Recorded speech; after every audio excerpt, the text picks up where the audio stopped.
Okay, it's 2 p.m. now and we shall begin. So hello and welcome everyone. My name is Eunice and I'll be chairing today's webinar. Welcome to our Applying for the Overseas Training Program webinar series, and the country that we're covering today is Malaysia. This webinar is brought to you by Cardiff Healthcare International Perspectives, CHIPS in short, in collaboration with Malaysian Medics International United Kingdom.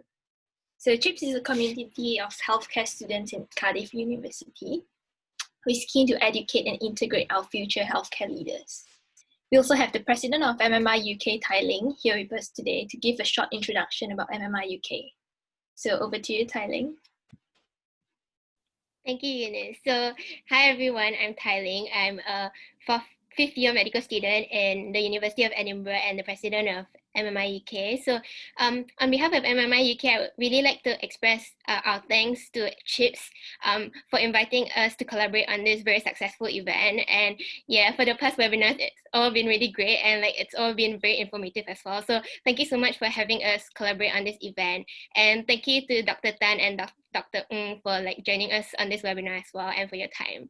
Yep. So I'll just give a quick introduction on MMI UK. MMI UK is a student-led organization for Malaysian medics in UK. We aim to connect, educate, cultivate students, and also we'll be holding tutorials, courses, also career focus events as well. So be sure to check us out. You can follow us on our Facebook page, MMI United Kingdom, or our Instagram as well.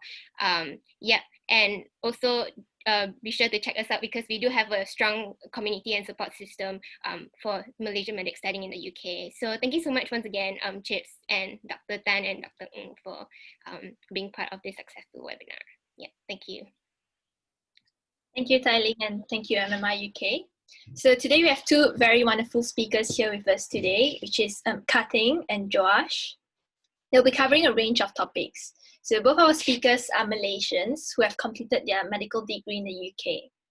Dr. Ng, which is our first speaker, will mainly be covering housemanship in Malaysia. This is the UK Foundation program, whereas Dr. Tan, Joash, will be speaking about why practice in Malaysia. So just a few housekeeping rules before we start the webinar. Firstly, this webinar will be recorded. And secondly, at any point, if you do have any questions, please feel free to drop them in the chat box below. We'll try our very best to answer all the questions if time allows. And if there are any similar questions, we'll just skip through them. And lastly, please remain muted at all times and do not share your video. Okay, so I'll move on to introduce our first speaker, Kating. Dr. Kating graduated from the University of Edinburgh in 2017. He's currently a medical officer in anesthesia at the University Malaya Medical Centre, Kuala Lumpur. So over to you, Kating.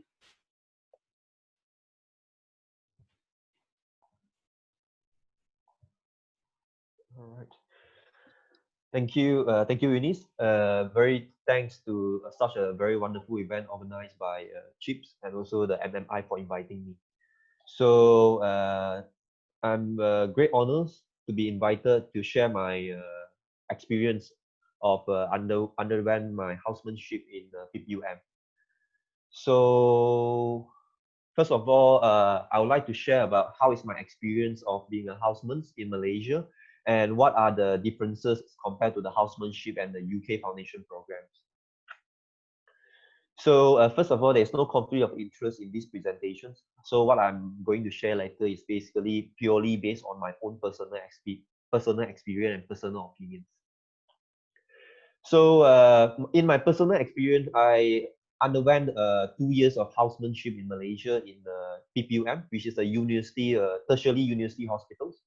So in Malaysia, a housemanship normally we have to underwent 6 rotations. So there is a systemic rotation that we have to go through. So 4 months each. So you have a surgery. Those are compulsory rotations. The first one is surgery. The second one is medicals, pediatrics, orthopedic, and the last one, the 5th one is the obstetric and gynecology. And of course, the number 6, the last one is your elective. So in your elective, you can choose 3 different specialties. First one, second one is emergency department, and the third one is the anesthesia, which is what I did for my housemanship, and that's how I ended up to be a medical officer and to be an anesthetist in the future, hopefully. So for me, I think that in Malaysia, housemanship is a very steep learning curve, because the transition phase from graduating as undergraduate students from medical school straight away go into hospitals, where they push you very hard for you to take up all the skills. So my first rotation was in the surgery rotations, where straight away you need to adapt to the system. You need to adapt to the system in Malaysia. You need to take blood culture. You need to take ABG, and you have to come to work in the early morning at 3:30 or 4 o'clock, 4 a.m. So there's a lot of things that you have to sacrifice in order to make you to have a good state of hand, in order for you to proceed through your housemanship. So apart from that, I think I'm one of the batch where we encounter the transition periods, where last time when I first came back, I was doing an on-call system. So because of there's a lot of accident happen, because housemen, after they need the on-call and then they get involved in the accidents, and the system has been moved to shift system. So I would say that this is a good privilege for people who are coming back from Malaysia at this current moment, because now it's a shift system where you won't work more than 24 hours, because when you come back from a new environment, when you're just joining a new working environment and you have to go all out and stretch yourself out for more than 24 hours, I think it's a bit too much for you to take. So right now it's all based on the shift system. And in my own personal opinion, I think right now the housemanship in Malaysia, you get a little bit more work-life balance compared to when I first started in the surgery rotations, where I was doing on-call systems. We work more than 24 hours, and then the next day we still have to continue and work again and again. All right. The next thing is the terminology. So I think the terminology is almost the same compared to the UK. So the first one is the houseman. So houseman is 2 years. It's equivalent to your foundation 1, year 1, and year 2. I believe that the job scope is almost the same. You do quite a lot of admin work. You carry out the plan. You carry out all the blood investigations. You take all the bloods, because Malaysia, we don't have phlebotomies.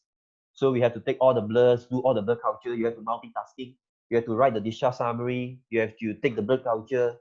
You have to call up the patients to prepare them for op tomorrow or the next week. And after you have completed 2 years of houseman, you proceed to be a medical officer.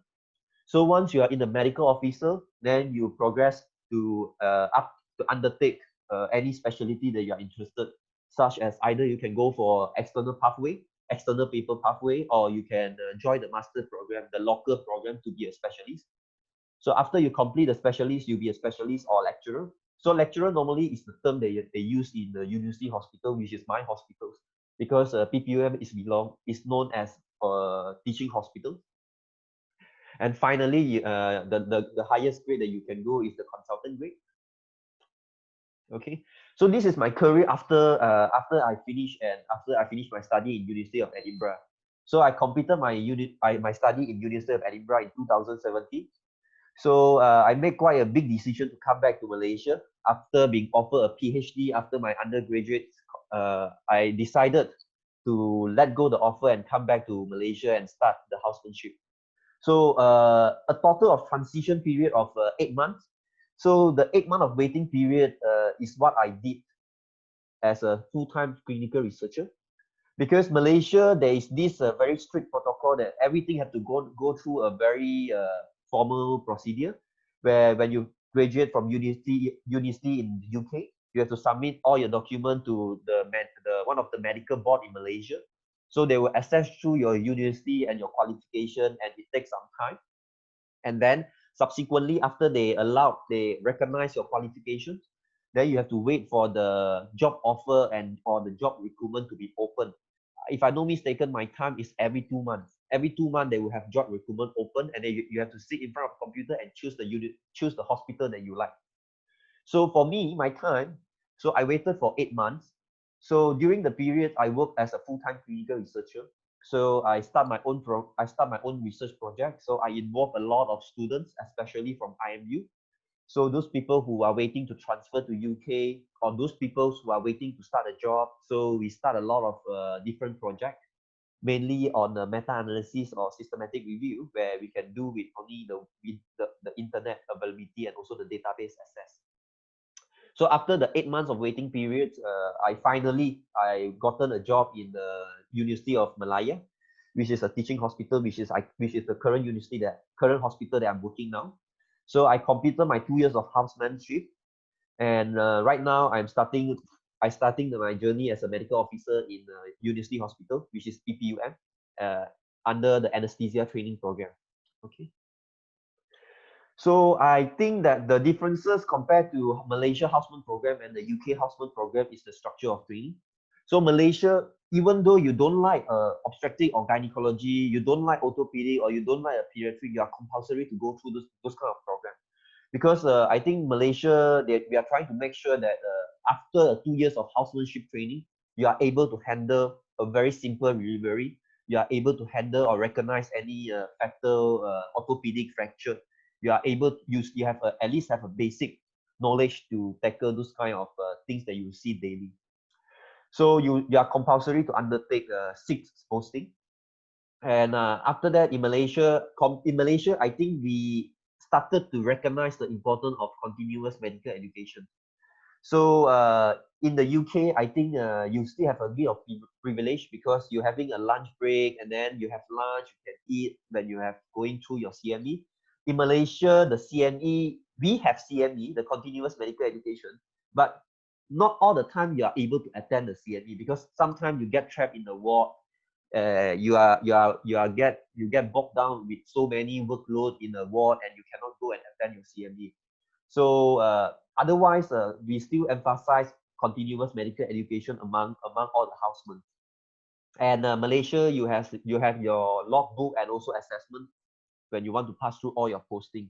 So I could say that it's quite a good system, because you need to really study hard in order to pass your assessment.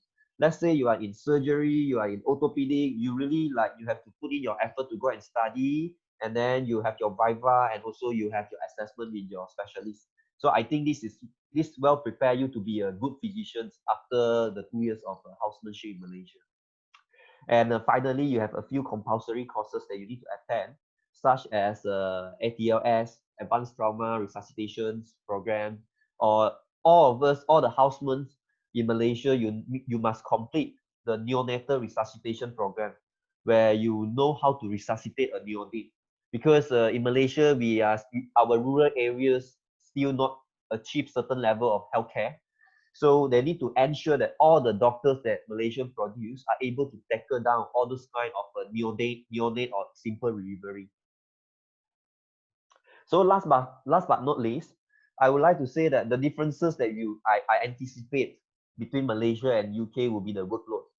So Malaysia, to be very honest, the workload is quite a lot, but it's one of the way that to train you to be fast and efficient. So compared to the UK, I think the patient loads won't be as much as Malaysia. So last time when I first started in surgery department, 2 housemen, we have to take care of 24 patients.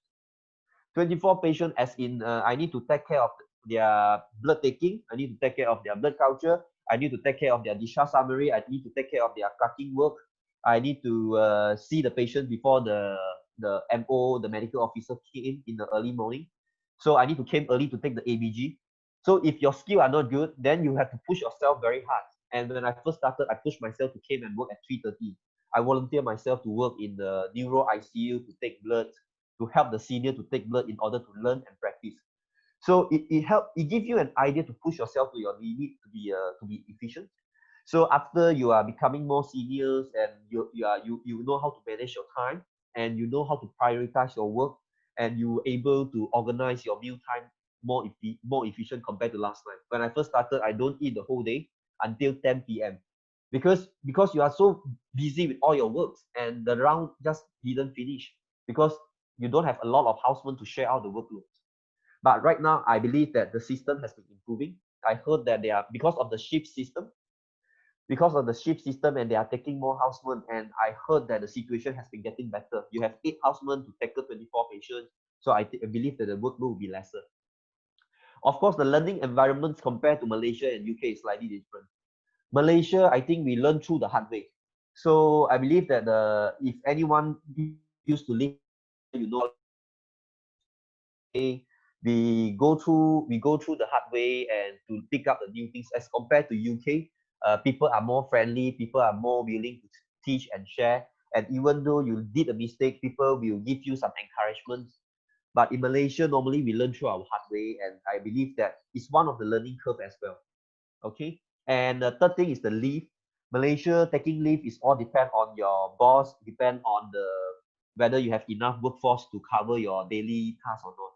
So leave may not be a privilege, but with the good management of time, I believe that you still able to get leave in Malaysia. So career progression after completion of your houseman. So where are we now as in 2020? So there are quite a lot of option after you complete your houseman. So a lot of people worry that I come back to Malaysia after complete 2 years of houseman. What if I become jobless? Actually, to be very honest, after I myself exploring for my own option, I realized that there is actually quite a lot of pathway that you can go. The first thing first is the Ministry of Health. You can continue to work under Ministry of Health, which is called a KKM. So if you are not comfortable to work in KKM, you can choose to work in Ministry of Education, which is what I did now. So I quit KKM and I move on to work in a new environment which belong to Ministry of Education. So I work in a university hospitals because I myself I like to teach students. I like to teach students. I have keen interest in doing research, in publishing. So I believe that Ministry of Education or university hospital is a better place for myself. So it's all depend on how you see yourself in your future. So if you don't like it, you think like Ministry of Health is too crowded, you are not the person who like to publish a lot of paper, who like to do a lot of research, you can consider army hospitals. Maybe you are the type of person who like challenging environments, trying the feeling of seeing a lot of trauma incidents. You can join the army hospitals. I get to know a lot of master students. They coming in through the army hospital pathway. Or you can join Institute of Institut Jantung Negara, IJN. So you can join them as a medical officer. They do take medical officer to join them as their medical officer for IJN. And if you are the person who like to be a surgeon or anesthesia, you can consider to join them as well, because they do provide scholarship to sponsor people to be a surgeon, cardiothoracic surgeon. They do sponsor people to be a cardiothoracic anesthetist as well. So these are the options that you can explore. So after all the options, if you get bored to be a doctor, you can consider the pharmaceutical company to be a sales rep, to help them interpret their product. I even being approached by a pharmaceutical company to help them to give talk on their product, to help them to synthesize evidence on their product. So there are many job perspectives of graduating as a doctor. Or insurance company, you can be an underwriter. Of course, I have a few friends that quit their medical job, they join them as a clinical researcher. So their job is to involve in doing a lot of clinical researcher work. So they will go into those kind of epidemiology study to let you know how is the incidence of dengue and what prevention we have done. Okay. So I think that is my brief summary of my housemanship and my own personal experience of working as a houseman in Malaysia. And this is the picture of my current working hospitals, PPUM. So I'm very happy to take questions from the floor. And if you have any questions, feel free to email me. And if you have any interest of research, feel free to collaborate. And I'm very happy to share my experience as well. Okay, thank you very much to Kating for sharing his wonderful presentation and also his personal experience. So we have a few questions here for you, Dr. Ng. So firstly, coming back from UK, what do you find most challenging when you work as a HO, and how do you deal with it? So I think the first thing first, a lot of people has been worried. What happened if I come back to Malaysia and I need to wait for a period of 8 months, 6 months?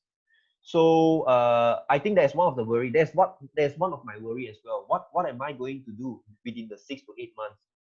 So compared to a job offer of PhD, which will commence right after my undergraduate closing ceremony, I decided to come back still. So I decided to seek advice and ask around the opinion from my senior. So I decided to do something related to my field, which is do something that relevant to medicine. So I decided to start a few projects on research, because I know research is a future trend.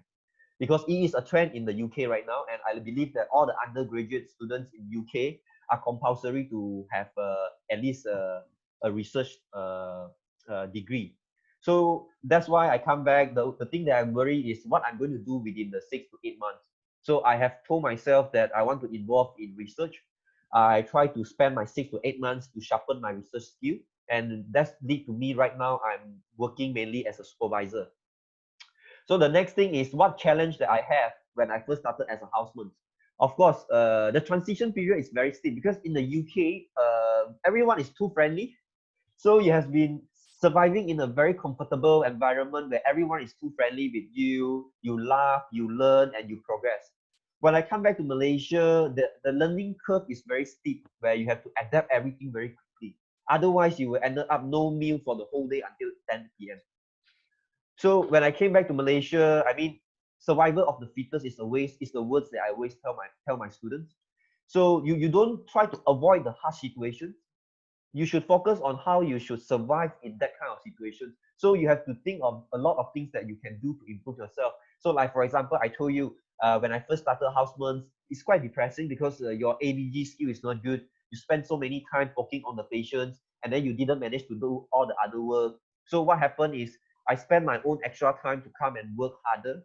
And when the skill up to the standard, then you're able to do work more faster, and you're able to organize things even more efficient.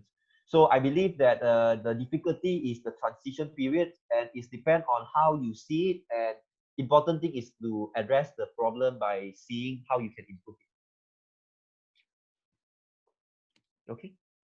Okay, so we'll move on to our second speaker, and we still have a final Q&A session in the last 10 minutes of the webinar. So thank you, Dr. Ng. So moving on to our second speaker. Our second speaker is Dr. Tan. You can call him Josh. He completed his medical degree from the University of Edinburgh in 2014 with honours. He's currently serving in Hospital Teluk Intan as a medical officer. He's passionate in teaching and believes that education is a lifelong engagement. Over to you, Josh. Thank you, Eunice, for the very kind introduction. Everyone can hear me? Yep. All right. A very good afternoon to my friends, to my colleagues in UK, and good evening to my good friend Kating, and also a special shout out to my friends who are over here, people like Jill, Charlotte, Kuhanesh, yeah, old friends of mine. Jill is my wife actually, so yeah. Thank you for the invitation, and I'd like to take this opportunity to congratulate Chips and MMI for a very, very successful run of online webinars. I think whatever you guys are doing is amazing. It is incredible, and keep up the good work. Continue to share and to spread all this kind of good work that you guys are doing. I do not have very much to disclose. I have nothing conflicting that I need to disclose, and I would like to take this opportunity to state upfront that all the opinions that I share here are personal, neither not representative of my organization or my institution. And I have done at least the best to my ability to ensure that whatever I share with you, whatever information that I'm putting up here is at least to the latest from what I found on the MMC, on the Malaysian Medical Council websites. Right off the bat, I think I'll say this, and I'll say this very clearly. From my personal experience when working in UK, is that the grass is greener abroad. That if you are a UK, you are in Europe, or if you are even an Australian grad, the prospects do seem better abroad. The life is probably better. The road, the path that you're going to take in terms of career advancement is probably less tumultuous as compared to Malaysia. So I think my task today is uphill, in the sense that to share with you why myself, like Kating, made the decision to come back. And maybe if you are here, you're probably on the fence whether or not you want to come back to Malaysia. Is Malaysia really the place for you? And hopefully at the end of this talk, you will be able to have some insight as to whether or not the Malaysian healthcare system is suited for you. So, like Kating, let me start by sharing with you how was housemanship like for me. And like anybody, any sane person who has went through the proper Malaysian officership, that 2 years was rough. It was tough. And like Kating also, we're talking about the early ward rounds by our MOs, and before our medical officers came to see the cases in the ward, we have to at least do our very best to see all the patients. In in a more crowded hospital like my hospital back in Ipoh, we are talking about a ward as big as 50 to 60 patients. And while we didn't have just 2, there were like probably 3 or 4 housemen, yet we still had to go through everything. And that included ensuring the bloods were taken, ensuring that the results were traced, ensuring that our patients were stable enough before they were there, before our MOs come for rounds. And the way the rounds work in Malaysia is that we as house officers, we do the rounds, we see the cases, we clock the cases, and then the MOs will come in. They'll at least do the rounds again, and then the specialists come. So it becomes very tedious for nurses and for house officers and for the medical officers, but that's just the way it's done. So by the time the specialist comes and do rounds, there will have at least been 2 different doctors that have already seen the patient once. 2, in a sense, it is a safety net, because so that we don't miss things. The more eyes that go through the case, the more people go through the case separately, the lesser the chances of errors. And that is what has happened most of the time. Maybe the house officer missed out something and then the MO pick up something. Maybe the MO missed something and eventually the specialist pick it up. That is a safety system, but it just means it's a lot of work. And we're talking about at least 2 times rounds a day. And not just with the ward work, we also have to balance clinic duties.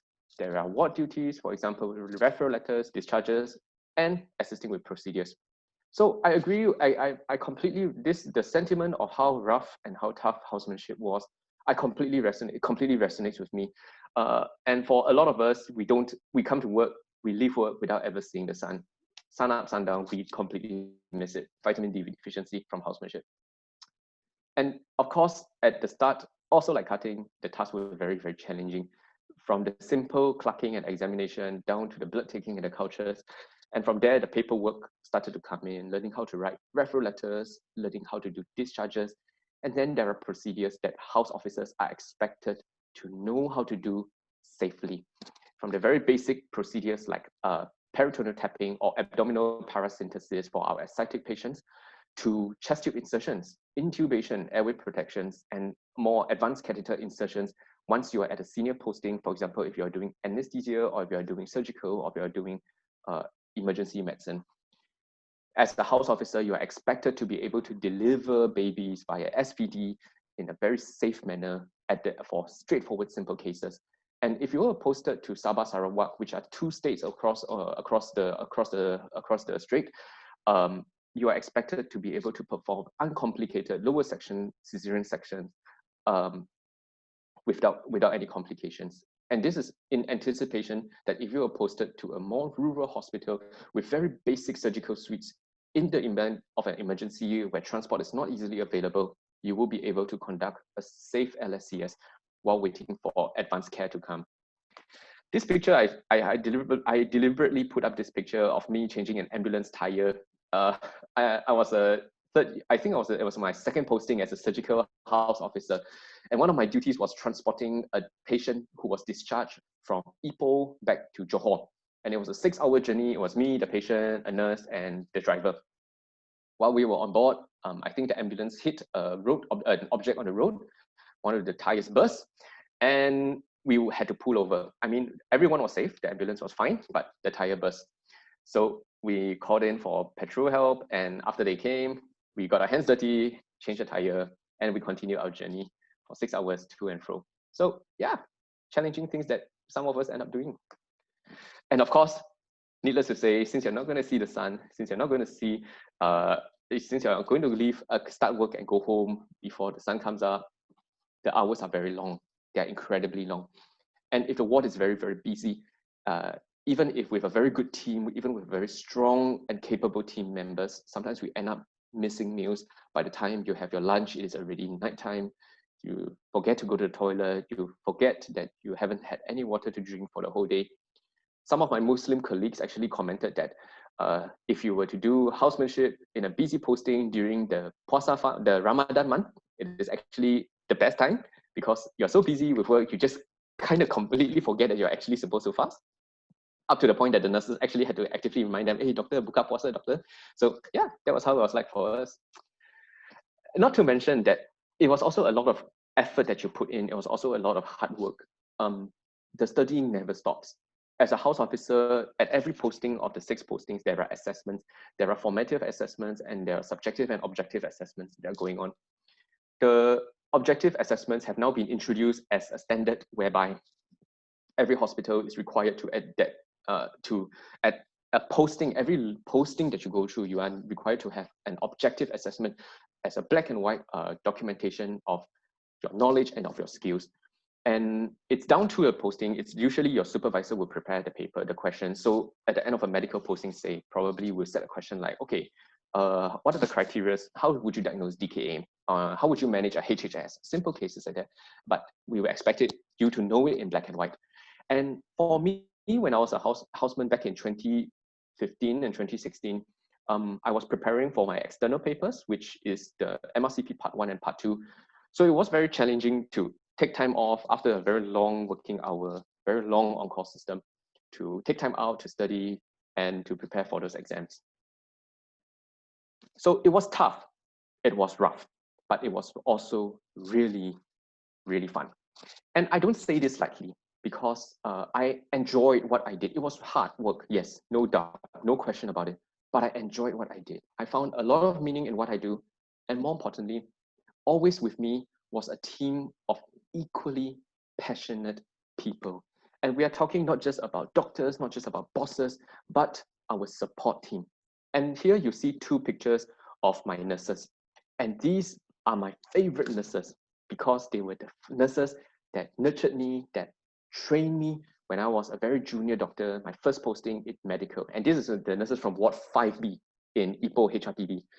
And that is where I learned about simple procedural stuff. How do you deliver a nebulizer? How do you check the blood pressure? How do you use this blood pressure monitoring system? How do you apply the SpO2 monitoring? Simple things that we actually take for granted, but then you realize there's so much more to it.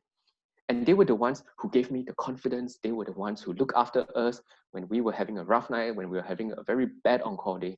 So, and looking back, had it not been for this team of nurses, I don't think I would be where I am today. And the friends that you make, the people that suffer alongside with you, the people that go through thick and thin, that go through hell and the fiery and the deepest depths of the ocean, they are and when we all emerge, we survive that very difficult posting, you realize that you have made a friend for life. And at the end of the day, how many people can brag and say that, oh, I've changed an ambulance tire? I can. I don't know if any of my other friends could do so. And in the process, what kept me going, what helped me to stay with the Malaysian healthcare was kindness. I can't put up pictures of my patients, but after a long on-call, sometimes as we are walking out the ward, there'll be patients who tell us, "Good night, doctor, rest well, drive safe, don't forget to eat." The number of times that family members and relatives have just bought us fruits, bought us food, and left it in the pantry for us, that is kindness. And it means so much when a patient is kind to you.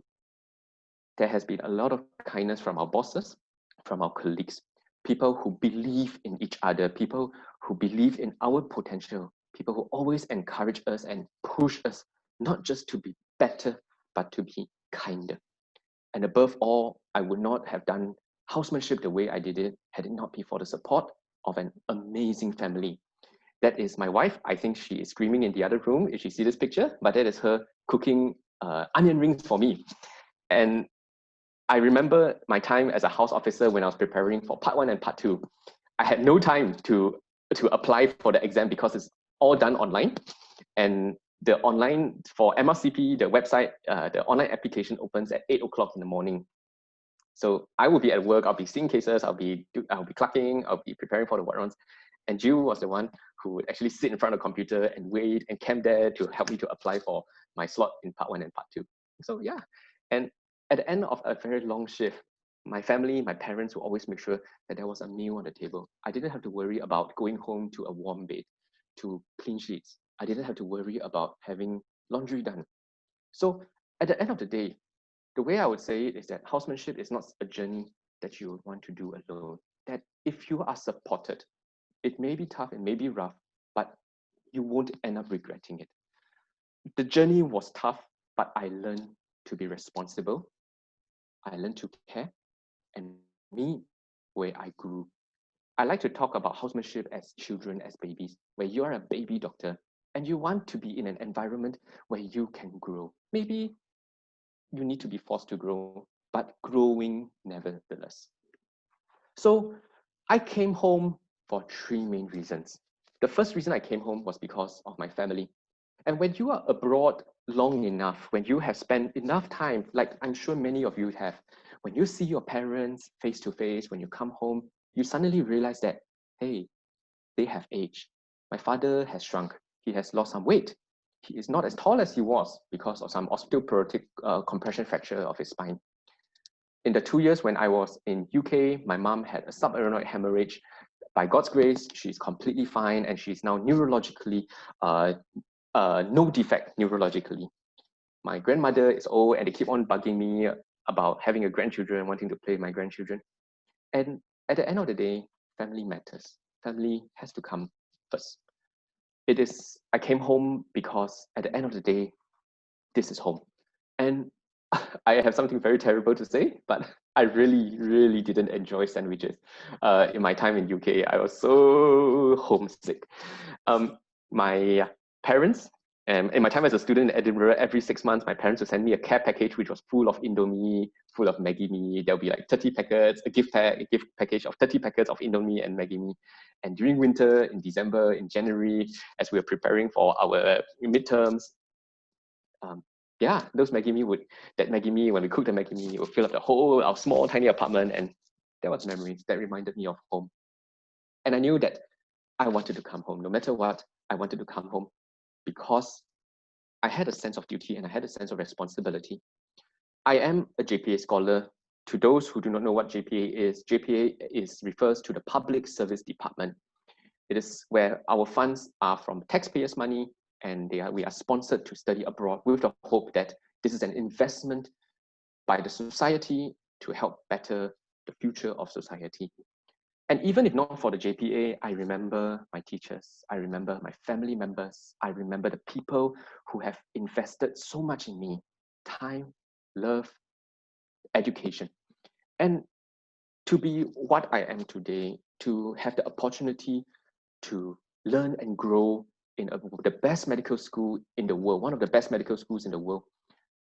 If I wanted to serve, if I wanted to benefit anybody, I would want to benefit my family, my society, a return of their investment. So I know of some people who do not see it that way. For them, the JPA is a contract, and that's fine. If they break the term of a contract, they just have to pay back, and that's fine. That is entirely them. But from where I am, this is what I believe in very strongly, and these are the reasons why I came back. So let's come to this question. What are your options should you decide to come back? And I think Katin covered quite a bit about your options that you have when coming back.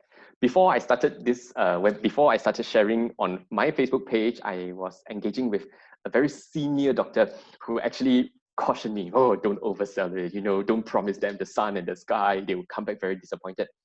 But I'll be very honest, from where I come from, looking at things very objectively, looking at my friends who have left the public service, going into private, venturing into other industries, truly, from the bottom of my heart, the situation in Malaysia is not that bad. Yes, the waiting period for housemanship is getting longer and longer. In my time, it was a waiting period of 4 months. In Kating's time, it's 8 months, and now it's even longer. Some of my juniors actually had to wait for a year before starting. But it doesn't mean that there is nothing that can be done in the meantime. So let's say if you decide to come back, you have a few steps on a few entry points that you can come in. Like for myself and for Kating, we came back and we trained from scratch, which means we started our entire journey as a provisionally registered doctor, and we started our housemanship here. And I completely agree with what Kating says, that the compulsory 6 rotations in Malaysia has its benefits. It trains you to be a very holistic doctor. If you are the kind of person who haven't quite figured out what you want to specialize in, where your interest or your passion lies in, this 2 years is an opportunity for you to have a flavor of all the rotations, for you to go in and get your hands dirty, to try out the procedures, to talk to the patients, to examine the children. it becomes an opportunity for you to develop your likings or your dislikings. And you graduate, you complete your housemanship with a certain degree of confidence in managing common cases across the board.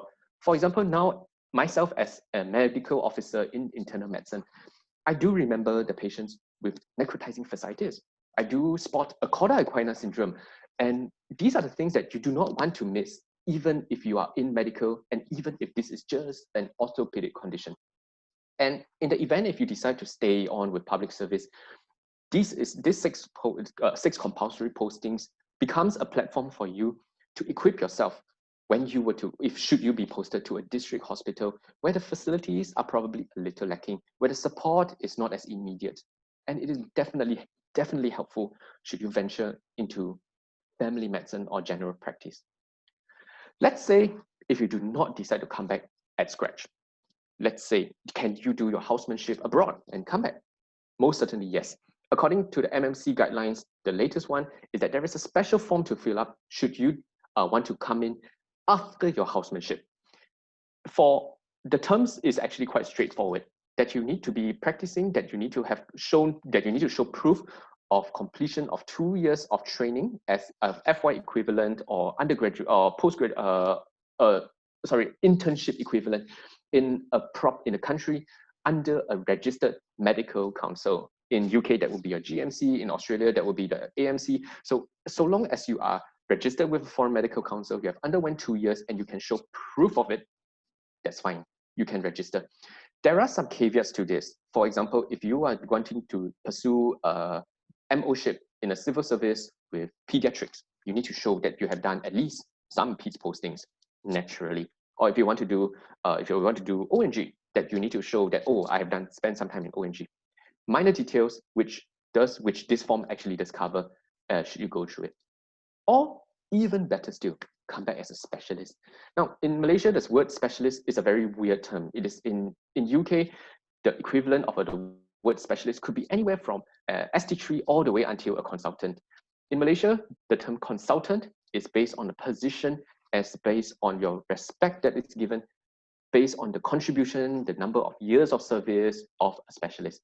So as a specialist, if you have fulfilled certain criteria, for example, you are fully registered with a Malaysian council and that you have achieved and you have passed any parallel program or passed any master's degree, for example, like what is listed over here. I'm giving an example of internal medicine because that's what I'm more familiar with. For example, with the MRCP UK, if you have passed the MRCP UK and you have shown that you have done at least 12 months of supervised working experience as a specialist, blah, blah, blah, you fulfill the logbook, you fill up the general medical roster, etc., then the specialty board will recognize you as a member of their specialist program. So all very complicated, as different specialty program has their own different council, their own different association, which recognizes you as a specialist of the field. So if you're interested in orthopedic, you have to refer to the orthopedic association. If you're interested in gynecology, you have to refer to the Malaysian ONG council. So regardless when you decide to come back, at the end of the day, you have to go through the Malaysian Medical Council. Different forms are there. You just need to pick up the right forms. What can you do if you come back? The first and the most obvious choice would be clinical practice, like what myself, like what Kating is doing right now. And your options are varied. You can either go into public healthcare like myself, or you can venture into private healthcare. Now, if you were to come back from scratch, if you want to train as a house officer, you can only go into public healthcare. As of this very day, there are no options available for you to train as a house officer in a private setting. None whatsoever. Correct me if I'm wrong, but to the best of my knowledge, there is no private healthcare settings that offers housemanship. So if you're going to come back from scratch, it is definitely going to be public healthcare. Whereas if you have already completed your 2 years, if you have already completed 4 or 5 years and you want to come back just with get a license and practice in private, your options are varied. You can either attach to a huge hospital like Columbia Asia, Pantai, KPJ, Putra, or you can even go to smaller bases, for example, medical laboratories. So medical laboratories offer blood test services to the general public. Your role as a doctor is to offer a consultation to examine them, to perform very simple bedside ultrasound tests, and to corroborate their clinical findings with the abnormality. A relatively safe, a relatively, how should I say, good quality of life job. Or you can be adventurous and go into clinical research and academia, like what I would love to do, like what Cutting is doing right now. And academia is the place to be if you are really interested in advancing the cause of medicine and the cause of sciences. Not only is it a thriving industry in the public healthcare, and that is because a lot of the funds that come not just from government grants, but also from pharmaceutical companies where they're testing out drugs, where they are doing large clinical trials. Private universities are also increasing their number of research and the number of paper publication. And that is because, as in Malaysia, the private healthcare landscape is increasingly competitive.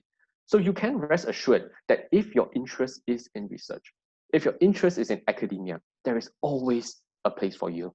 You just need to know how to knock on the doors and to find those spots. Or finally, if you are interested, or finally, if you would like to, there is also administration, there's public policy, there is public health. And these are and public health is where public health and public policy has been undermentioned, has been underrated for a very, very long time.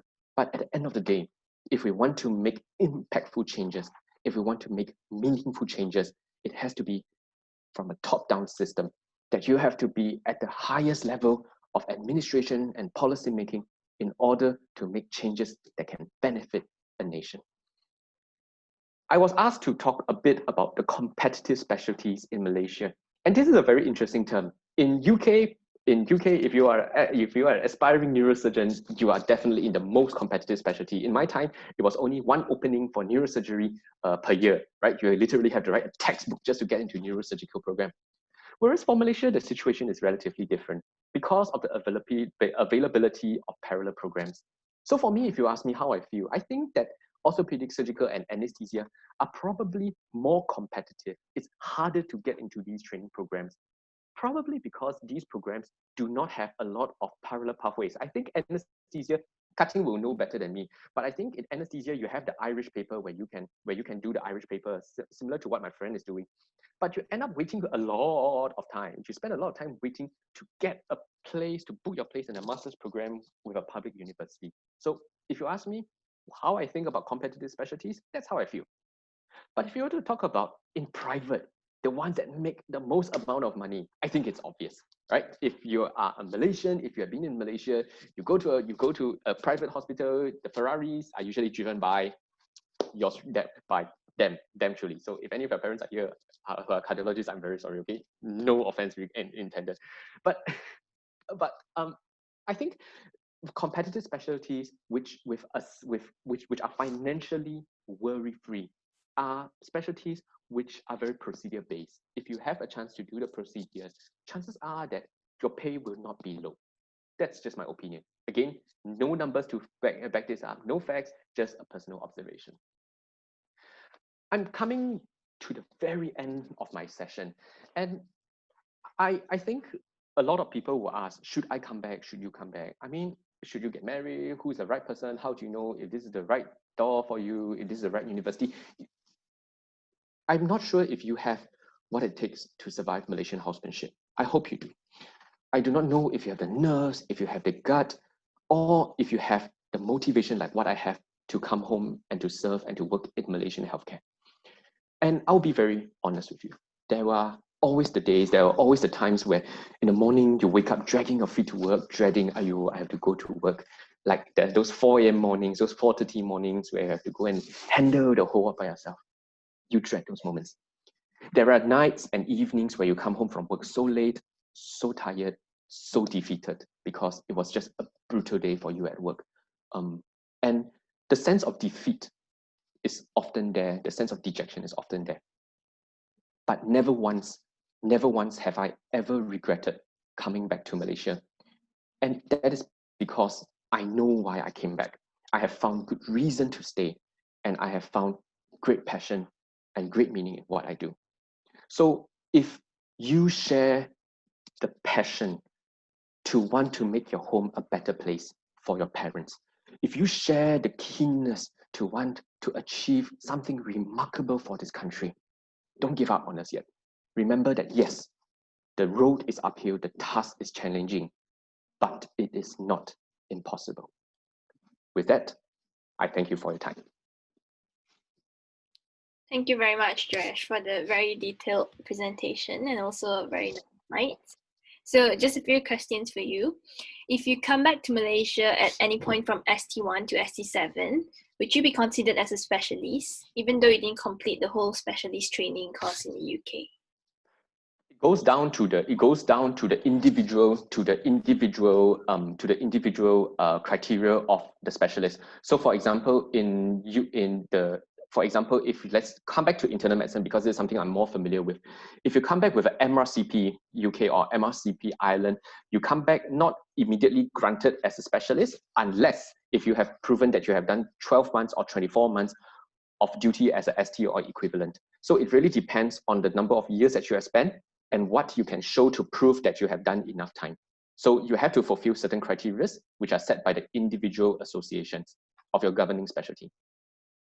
Okay, next question. How's the pay in Malaysia as a houseman and MO? My starting pay, I'm not sure about cutting, but my starting pay when I was in 2014, my starting pay was 3,000. No, the basic was 2,200. But then because we had allowances like for housing, we had a special doctor's allowance, we had critical allowance, etc. So all in, my pay came up to around 3,500 to 3,700 ringgit Malaysia. When I got promoted to MO, as a permanent MO, not in contract system, my pay is now averaging between 4,000 to 5,000, and I have on-call allowances. So all in comes up to between 5,000 to 6,000 for a fourth-year medical officer. That's for me. I think cutting in your time, I would like to bring in cutting to talk about pay, because right now the situation is a little bit more volatile because they are going through the process of changing the contract system and the job positions of this. So maybe cutting, you can share from your side. Yeah, sure. For my time, because as I mentioned, because nowadays they move into shift system. So because of the shift system, so you have an extra flexible allowance of 600. So total up roughly, including all your allowance, you have about 4.5K as a houseman for your starting. Okay, a question for cutting. What are your thoughts regarding the contract MO system and its implications on pursuing a specialist training program? All right. So as what I said, right now is because of all is contract. Yeah. All is contract. If I'm not mistaken, one of the criteria to get into the master locker program is you need to be a permanent. You need to have a permanent post. Because of all the situations back in Malaysia of the contract, so you need to have a lot of what we call that. You need to have a lot of consideration of your backup plan. So what I would say that external pathway is something that you have to consider. So like for example, for internal medicine, external paper is the best option that I would advise. If you can finish it off, 2 paper within your 8 month of waiting period, you are super. You're left with 1 more paper, because in Malaysia so far until now, internal medicines we still recognize the external paper MLCP. But for the surgery wise, it's a bit difficult because being a surgeon in Malaysia, we only recognize our own local program. So if you spend 2.5 years or 3 years or 4 years in the UK, if you want to be a surgeon, you come back to Malaysia, you still have to work from beginning, because you need to go through several years of service in order to get a permanent post. So let's say you work 2 years or 3 years in the UK and you come back, you have to start everything from the bottom again. Unless you are talking about internal medicine, where you have cleared off your MRCP in the UK, when you come back to Malaysia, yes, you can ask for exemption, you can get the specialist post, you can ask for gazettement. But for the rest of the other program like ONG, surgery, when you come back to Malaysia, you still have to start from the scratch. In Malaysia, it's a bit different because we all go according to the year of service. We don't care how good you are, we still go according to the year of service. And then our ranking and our salary increment is based on the year of service as well. maybe I can weigh in about the contract system is that I think there is a lot that the mechanism, the principle of them introducing the contract system perhaps is to increase our level of competency and competitiveness, that we want to make sure that the civil service remains competitive. So if you are not good, there should be no reason that your contract be extended. That's how I see it. And it's a good concept. It is a concept that is practiced in UK, that's practiced in Australia. Good job that you want. Let's be honest. Let's just say it as it is. The problem starts when there is a huge inequality, or there's of advantages that are offered to the permanent post and the contract post. So what I couldn't get my head around is why are we having both the permanent and the contract at the same time? If you want, everybody is going to should be a contract. So I think these concerns have been raised and are now being championed by the Malaysian Medical Association. I won't say that I'm active with MMA, but I am also actively contributing to the discussion to help to improve the system and what it's for. But yes, I think the situation right now is a little bit volatile, but where housemen are concerned, our advice remains the same. Stay competitive by ensuring that you have papers, stay competitive by ensuring that you have keen interest in research and publication, share case reports, present papers, do your posters. Hopefully, when this tide has passed, you stand a better chance. That's our advice. Okay, another question for both actually. There are a few similar questions from foreign graduates who are non-Malaysians. So they ask, are foreign graduates able to register with the Malaysian Medical Council? And do they need to have any specific language requirements such as the proficiency in Bahasa Malaysia? Okay. So good question. The MMC has a special form for foreigners who wish to practice in Malaysia. The terms are different. My advice is to go to the website to have a look at it. If you are a foreigner, for example, let's say if you're from EU or if you're from Australia, the terms are different. But essentially, the basics are that you must graduate from a recognized university, a university recognized by the MMC. Language proficiency wise is an added advantage. I don't think it is a requirement for you to pass the SPM Bahasa Malaysia paper, but I could be wrong. So, but yes, we do have foreigners who work as a doctor in Malaysia. Not common, but yes, there are. Okay, a question for casting. What is the pay and quality of life difference comparing UK and Malaysia as a specialist? This is a hard question because I have yet to get into the specialist level yet. But I think after all, yes, I mean, salary is one of the consideration, but I believe that me and Joash, both of us came back because of a common value. So when you think of the common value, you won't so care too much on the salary itself.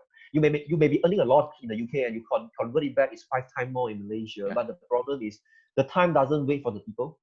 I always believe that at any time point of my depressing time during my housemanship, I always tell myself, why do I choose to come back? Because of one value, which is the home and family. So asking me about the salary, is it enough or not? I believe that our government is very fair enough to have increased our salary. As you can see, Joy's time is about 3.5K. My time is 4.5K. I believe that they give us a certain good amount of us to be survived compared to the rest of our Malaysians. And I believe that it gives us a good, comfortable life, but it won't be a luxury life that I would say. So in terms of the price, specialist-wise, I'm not too sure what is the grade. So for me, I see the value of being able to spend more time with my family and seeing them during my weekends. So yeah, Jess, anything to add on? I think as a specialist in civil service, your salary is upwards of 6,000 to 7,000 because of the specialist allowance. If you are in private, then the sky's the limit. Truly, the sky's the limit. It really depends on your job that you are at. If you are in a private setting as a cardiologist, I think you'll be earning so much money that you need a shovel to count your money, right? That's the kind of life that they have. So it really depends on the setting that you are at. It depends on your career pathway or your subspecialty. It really depends. But I would say this, that if you were to come back and serve as a civil servant in the public healthcare, touch wood, fortunately, with no major mishaps, with no major disasters, you will not starve. You will not live a luxurious, opulent life with driving a Mercedes-Benz on day one, working in Malaysian civil service, but you will not starve. There will be enough for you. There should be enough if you're to raise a child. I think you will be able to get by with good financial planning.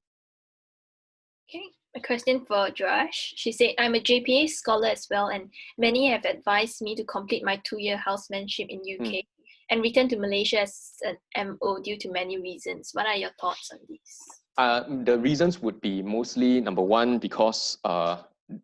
it would be because that it is tough to do the housemanship in Malaysia. Number two, that who knows, maybe there will be better job offers in UK. If you share my value, if you share my conviction, I would say no, don't do that. I would say that if you have already signed the JPA contract, honor the contract. It is a covenant that you're making, so honor it, respect it. But let's say if you're really going to break it anyway, pay it up, pay back the 1.1 million. So now come back immediately. Yeah.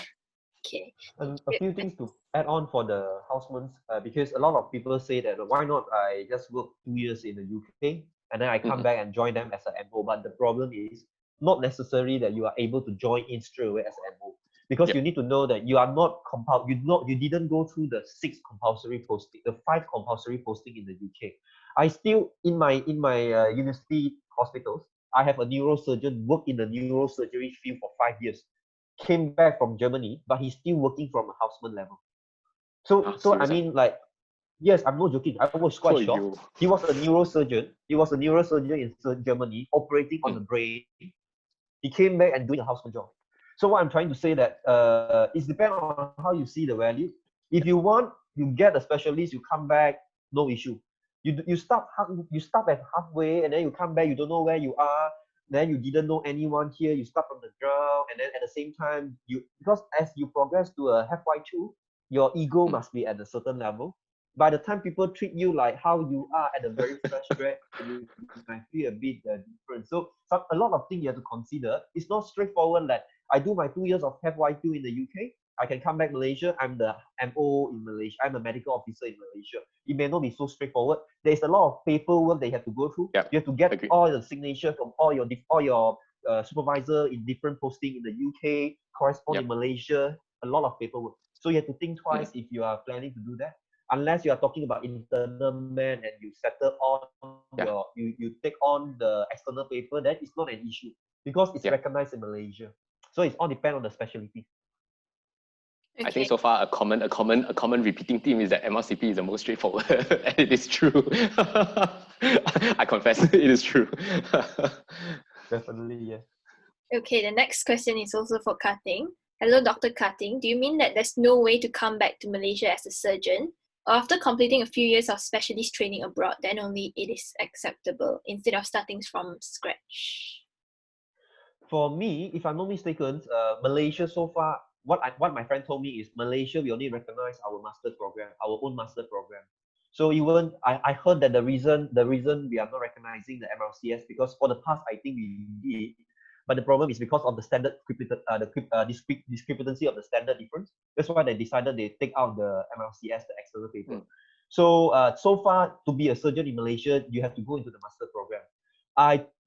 For the case of the neurosurgeon who is the houseman in Malaysia, is because of he did not did those kind of posting in Germany. So he did not did his PITS, he did not did his orthopedic, he did not need his ONG. That's why he start from in Malaysia from the scratch as a houseman.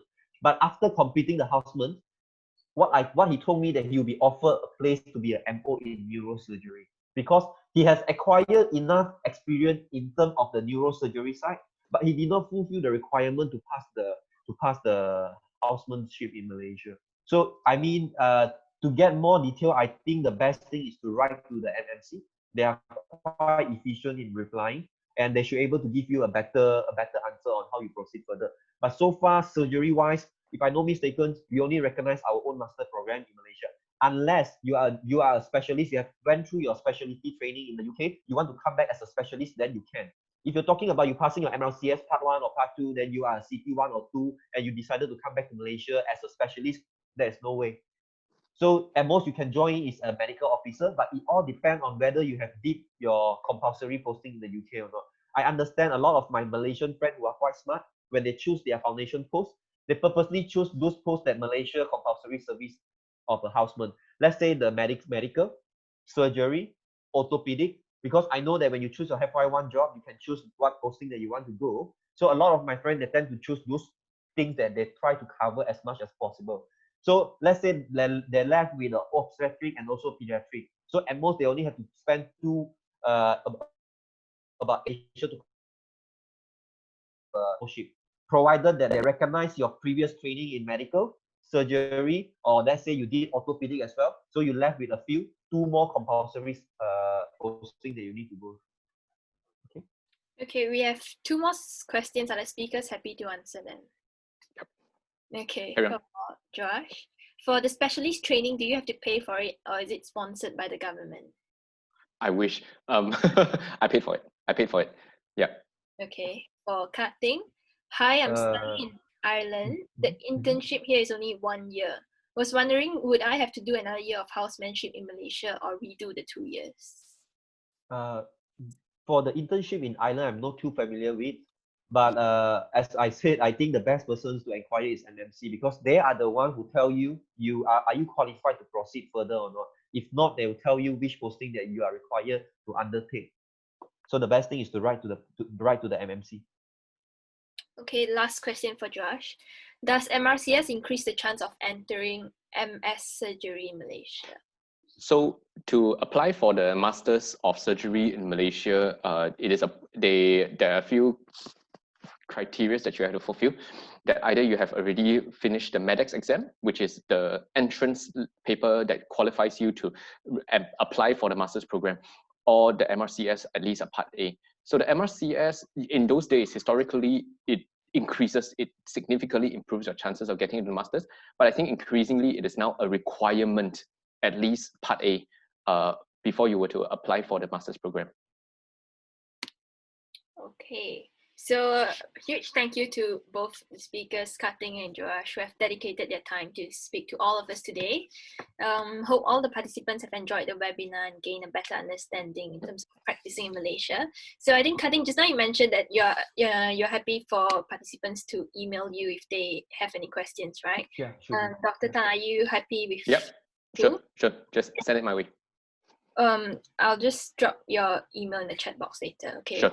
Okay. That's all right. So to all the participants, next Sunday, the country that we'll be covering is Singapore. Then we'll be covering Hong Kong next week, followed by UK and the US. So if you're interested to follow our webinar series, do keep an eye out on our social medias on Facebook, Instagram, also Twitter. And I'll be sending you a feedback form right after this webinar to the email that you have used to register for this webinar. So we highly appreciate if you could help fill up the feedback form, just so we can know what areas went well and areas which could be improved. And also filling up this feedback form will also give you priority to join our next webinar, which means we'll be sending you the registration form half an hour earlier than everyone else. Okay, so that's all for today. The participants may leave now. Thank you.